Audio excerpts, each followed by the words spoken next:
Halo teman-teman, selamat datang kembali di Titik Pencerahan. Hari ini kita akan membahas topik yang mungkin sedikit menggelitik, yaitu tanda-tanda bahwa kamu termasuk pribadi yang membosankan. Jangan buru-buru menutup video ini ya teman-teman, karena siapa tahu setelah menonton video ini kamu bisa menemukan cara untuk menjadi pribadi yang lebih menarik dan menyenangkan. Jadi pastikan kamu menonton sampai selesai. Sebelum kita masuk ke tanda-tandanya, penting untuk diingat bahwa tidak ada yang sempurna di dunia ini. Setiap orang memiliki keunikan dan kelebihan masing-masing. Namun, ada beberapa tanda umum yang bisa menunjukkan kalau kamu mungkin perlu meningkatkan cara kamu berinteraksi dengan orang lain. 1. Monoton dalam berbicara. Seringkali membuat pendengar merasa bosan atau kehilangan minat. Nada yang datar dan tanpa ekspresi bisa mengurangi daya tarik komunikasi. Bahkan, jika informasi yang disampaikan sebenarnya penting, berbicara dengan monoton bisa disebabkan oleh beberapa faktor, seperti kurangnya kesadaran akan pentingnya variasi nada, kebiasaan yang telah lama terbentuk, atau ketidaknyamanan saat berbicara di depan orang banyak.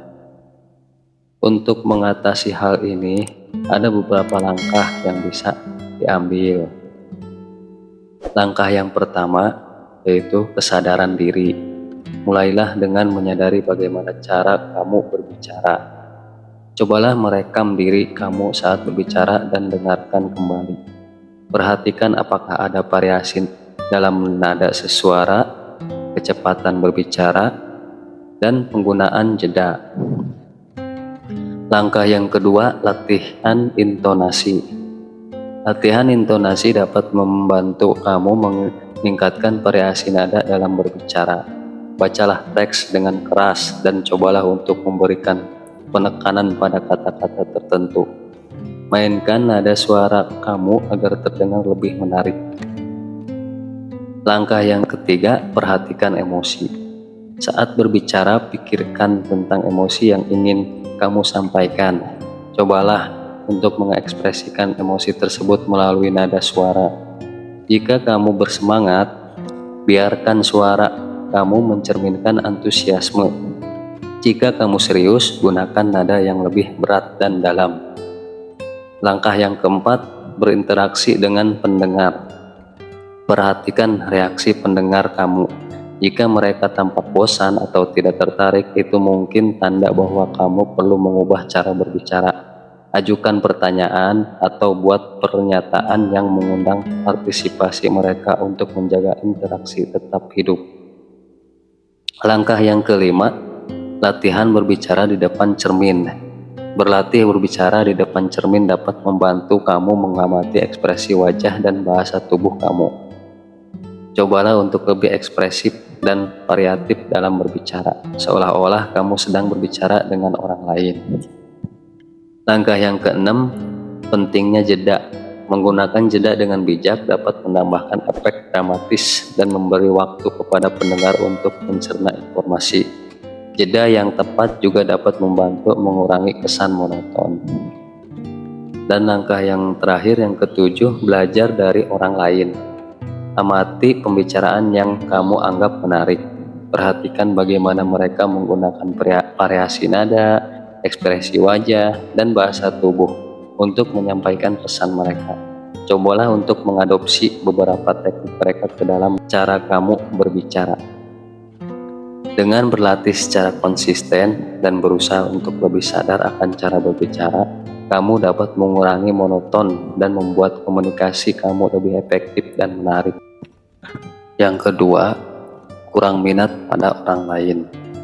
Jika kamu lebih sering bicara tentang diri sendiri dan kurang mendengarkan orang lain, ini bisa membuatmu terkesan membosankan. Belajarlah untuk lebih peduli dan tertarik dengan apa yang orang lain katakan. Kurang minat pada orang lain dapat berdampak signifikan pada hubungan sosial dan interaksi sehari-hari. Ketika seseorang lebih sering berbicara tentang dirinya sendiri dan kurang mendengarkan orang lain, ini bisa membuat orang tersebut tampak egois atau tidak peka.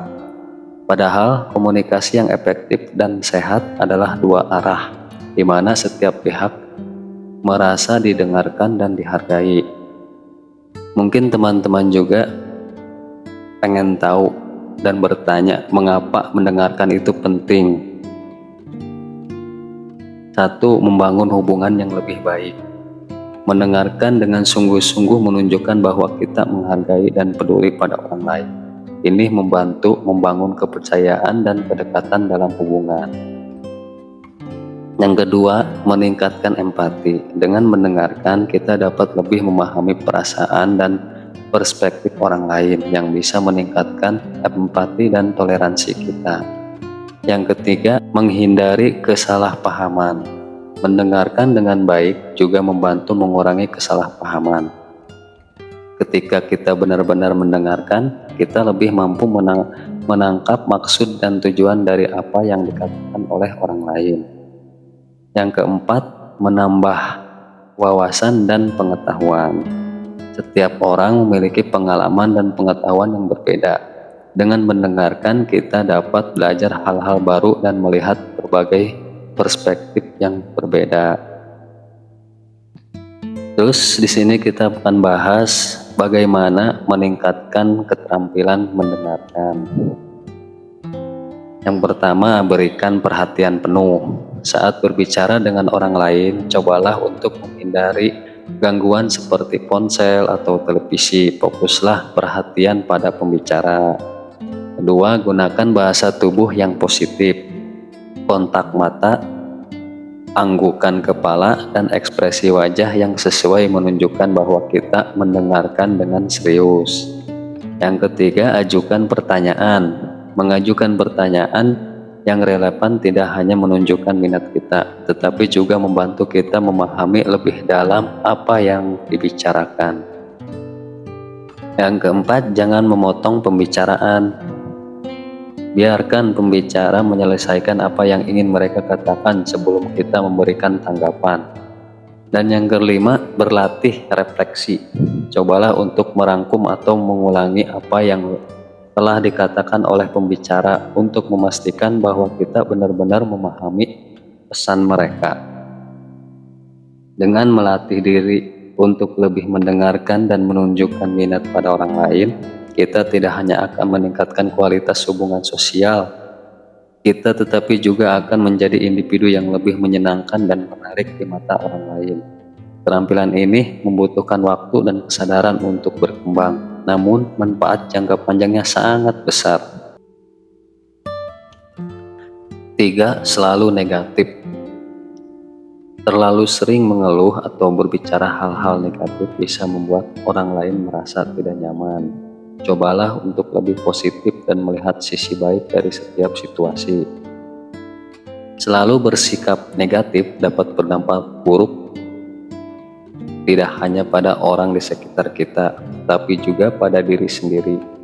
Ketika kita sering mengeluh atau fokus pada hal-hal negatif, kita cenderung menciptakan suasana yang tidak menyenangkan dan bisa membuat orang lain merasa terbebani. Ini dapat menghambat hubungan interpersonal dan membuat orang lain enggan berinteraksi dengan kita. Berusaha untuk lebih positif tidak berarti mengabaikan masalah atau tantangan yang ada, tetapi lebih pada bagaimana kita meresponnya. Melihat sisi baik dari setiap situasi membantu kita untuk lebih tenang dan lebih mudah menemukan solusi. Sikap positif juga dapat meningkatkan kesehatan mental dan emosional kita. Orang yang sering bersikap positif cenderung memiliki tingkat stres yang lebih rendah, lebih bahagia, dan lebih puas dengan hidup mereka.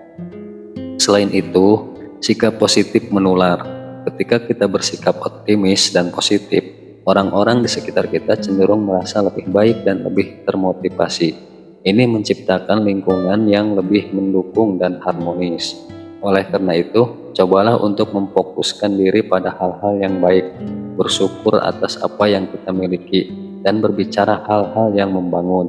Ini akan membantu kita dan orang lain merasa lebih baik serta menciptakan suasana yang lebih positif dan produktif. 4. Tidak punya hobi atau minat. Orang yang tidak punya minat atau hobi biasanya tidak punya banyak hal untuk dibicarakan.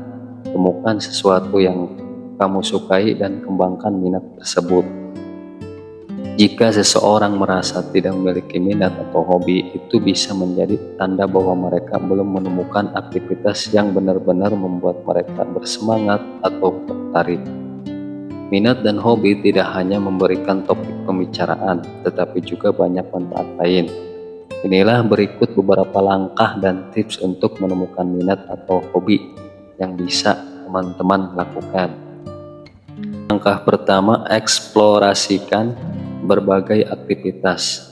Cobalah berbagai aktivitas baru, mulai dari olahraga, seni, musik, membaca, menulis, memasak, atau bahkan kegiatan sukarela. Kadang-kadang minat baru ditemukan secara tak terduga. Langkah kedua, ikuti kelas atau workshop. Mengikuti kelas atau workshop bisa membantu memperkenalkan Anda pada aktivitas baru dalam lingkungan yang mendukung. Ini juga bisa menjadi kesempatan untuk bertemu orang-orang dengan minat yang sama. Langkah ketiga, refleksi diri. Pikirkan tentang masa lalu dan aktivitas apa yang pernah membuat Anda bahagia atau tertarik. Meski hanya sebentar, apa yang kamu sukai saat masih anak-anak, apa yang selalu ingin kamu coba tapi belum pernah punya kesempatan. Langkah yang keempat, mencoba hal-hal kecil. Mulailah dengan hal-hal kecil yang tidak memerlukan banyak waktu atau biaya. Misalnya, membaca artikel tentang topik yang menarik, menonton video tutorial, atau mencoba resep baru. Langkah yang kelima, bergabung dengan komunitas atau klub. Komunitas atau klub seringkali menawarkan dukungan dan motivasi untuk terus mencoba dan menikmati aktivitas baru. Selain itu, bisa menjadi cara yang baik untuk bersosialisasi dan bertemu teman baru. Langkah yang keenam, menerima ketidakpastian. Jangan khawatir jika kamu tidak langsung menemukan sesuatu yang kamu sukai. Proses menemukan minat atau hobi bisa memakan waktu dan tidak apa-apa untuk mencoba dan gagal beberapa kali. Menemukan dan mengembangkan minat atau hobi tidak hanya menambah kesenangan dalam hidup, tetapi juga bisa membantu mengurangi stres, meningkatkan kesehatan mental, dan memberikan rasa pencapaian dan tujuan. Dan yang terakhir, yang kelima, terlalu serius. Selalu serius dan tidak pernah bercanda bisa membuat suasana jadi kaku. Cobalah untuk lebih santai dan sesekali lemparkan lelucon ringan.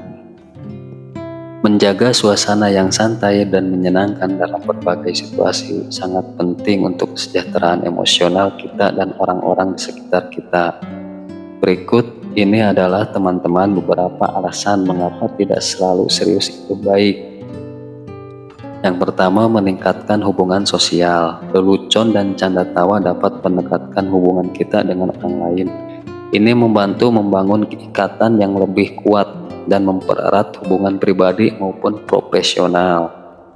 2. Mengurangi stres. Tertawa adalah cara alami untuk mengurangi stres. Ketika kita tertawa, tubuh melepaskan endorfin, yaitu hormon yang membuat kita merasa bahagia dan rileks. Ketiga, meningkatkan kreativitas. Suasana yang santai dan penuh canda tawa dapat memicu kreativitas. Pikiran kita lebih terbuka untuk ide-ide baru ketika kita tidak terlalu tegang atau khawatir. Yang keempat, menjaga kesehatan mental. Terlalu serius sepanjang waktu dapat menyebabkan kelelahan mental dan emosional. Mengambil waktu untuk bersantai dan tertawa dapat membantu menjaga keseimbangan mental kita. Yang kelima, membuat lingkungan kerja lebih produktif. Di tempat kerja, suasana yang santai dan menyenangkan dapat meningkatkan produktivitas dan kepuasan kerja. Karyawan yang merasa nyaman cenderung lebih bersemangat dan termotivasi. Cobalah untuk mengenali momen-momen di mana kamu bisa sedikit bersantai dan melemparkan lelucon ringan. Misalnya, saat rapat yang tegang atau saat makan siang bersama teman-teman.